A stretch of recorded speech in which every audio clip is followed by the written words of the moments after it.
Twelfth class के बाद nursing field में 3 कोर्स काफ़ी पॉपुलर हैं, एएनएम, जीएनएम और बीएससी नर्सिंग। अब इन तीनों में से कौन सा कोर्स बेहतर है, किसमें ज़्यादा जॉब अपॉर्चुनिटीज़ है और किसे करने के बाद ज़्यादा वेतन मिलेगा, ये जानना आपके लिए बहुत ज़रूरी है। क्योंकि दोस्तों, पढ़ लिख कर हर कोई एक अच्छी खासी नौकरी करना चाहता है और वो तभी मिलेगी जब आपने एक अच्छा कोर्स किया होगा और आपको काम के बारे में प्रॉपर नॉलेज होगी। तो इसलिए इन तीनों के बारे में अच्छी तरह से जानने के बाद ही डिसाइड कीजिएगा कि आपको कौन सा कोर्स करना चाहिए। दोस्तों, एएनएम और जीएनएम का कोर्स एक डिप्लोमा कोर्स है, लेकिन बीएससी नर्सिंग एक डिग्री कोर्स होता है। चलिए एक एक करके पहले इन तीनों के बारे में जान लेते हैं, फिर बाकी सवालों पर बात करेंगे।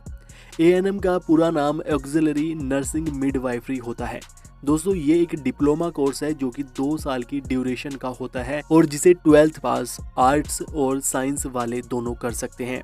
इस कोर्स में नर्सिंग से संबंधित सभी बेसिक चीज़ों के बारे में पढ़ाया जाता है। इस कोर्स को करने के बाद बनने वाली नर्स को एएनएम नर्स कहते हैं, जो सिर्फ छोटे और गांव में क्लिनिक हॉस्पिटल्स होते हैं उनमें काम कर सकती है। जीएनएम का पूरा नाम जनरल नर्सिंग मिडवाइफरी होता है। यह 3 साल का कोर्स है जिसमें 6 महीने की इंटर्नशिप होती है। जीएनएम को करने के लिए 12th में फिजिक्स, केमिस्ट्री और बायोलॉजी होना ज़रूरी है, तभी इस कोर्स में एडमिशन लिया जा सकता है।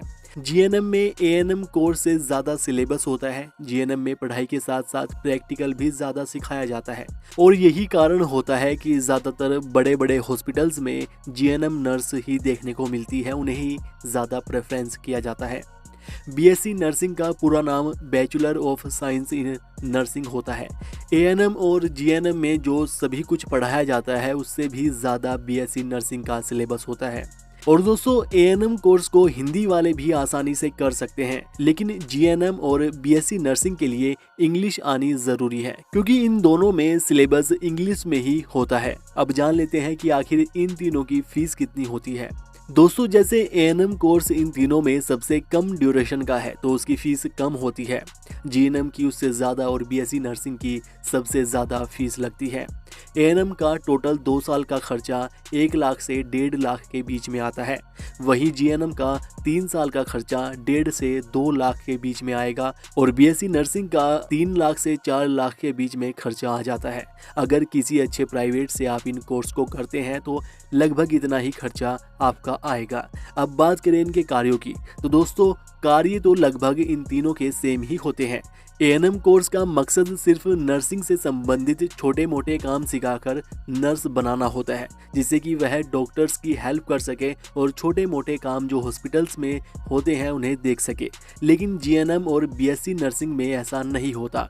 इसमें एक नर्स के सभी काम सिखाए जाते हैं, जिससे कि बड़े बड़े हॉस्पिटल्स में बड़े बड़े डॉक्टर्स के पास रहकर नर्स काम कर सके। हॉस्पिटल्स में मरीजों की देखभाल से संबंधित सभी तरह के काम वे देख सके। एक तरह से देखा जाए तो जीएनएम और बीएससी नर्सिंग वालों को बड़े बड़े हॉस्पिटल्स में एएनएम से ज़्यादा प्रेफरेंस दी जाती है, इन्हें ज़्यादा पसंद किया जाता है। और वैसे दोस्तों, इन तीनों के लिए नौकरी की कोई कमी नहीं है। नर्स को कोई ना कोई नौकरी किसी न किसी हॉस्पिटल्स में मिल ही जाती है। वेतन की बात करें तो एएनएम को प्रति माह 10,000 से 12,000 रुपए प्रति माह के लगभग वेतन मिल जाता है। वहीं जीएनएम और बीएससी नर्सिंग वालों को शुरुआत में 15 से 20,000 रुपए के लगभग तक की नौकरी मिल जाती है। तो अगर दोस्तों आपके पास ज़्यादा समय नहीं है, जल्दी से कोर्स करके नौकरी करना चाह रहे हैं, तो एएनएम कोर्स आपके लिए बेस्ट है। लेकिन वहीं अगर आपके पास 3 से 4 साल का समय है तो जीएनएम या बीएससी नर्सिंग आपके लिए बेस्ट रहेगा, क्योंकि जीएनएम और बीएससी नर्सिंग के बाद आगे कैरियर में आपके लिए बहुत ऑप्शंस खुल जाते हैं। इसके बाद अगर सरकारी नौकरी के लिए भी अप्लाई करेंगे तो उनमें भी जीएनएम और बीएससी नर्सिंग वालों को प्राथमिकता दी जाती है। बाकी दोस्तों, जो आपको अच्छा लगे वो कोर्स कीजिएगा और हमें नीचे कमेंट करके ज़रूर बताइएगा कि आप किस कोर्स को कर रहे हैं या करने वाले हैं। बाकी वीडियो को लाइक और शेयर कीजिएगा और ऐसी ही और वीडियोज़ के लिए चैनल को सब्सक्राइब करके बेल आइकन दबा लीजिएगा।